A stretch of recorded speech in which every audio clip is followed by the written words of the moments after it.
நிறைய பேர் வந்து இந்த சூடோ கைனகோமாஸ்டியா அப்படிங்கிற ஒரு வார்த்தையை பார்த்துட்டு எனக்கு கைனகோமாஸ்டியா இருக்கா இல்லை சூடோ கைனகோமாஸ்டியா இருக்கா அப்படின்னு கேட்குறாங்க.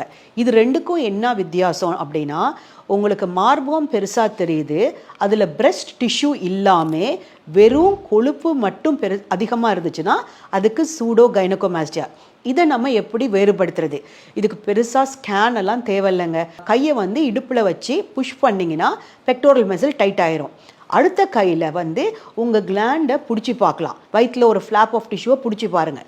அந்த கன்சிஸ்டன்சியும் அதை பிடிக்கிறதோட இருக்கிற கன்சிஸ்டன்சியும் நீங்கள் மார்பகத்தை பிடிக்கிற கன்சிஸ்டன்சியும் ஒரே மாதிரி இருந்துச்சுன்னா அப்போ அது வந்து வெறும் கொழுப்பு அப்படின்னு அர்த்தம். பட் மார்பகத்தை பிடிக்கும்போது அந்த கரு வளையத்துக்கு கீழே உங்களுக்கு ஹார்டாக ஒரு லம்ப் தெரியும், ஒரு மாஸ் மாதிரி.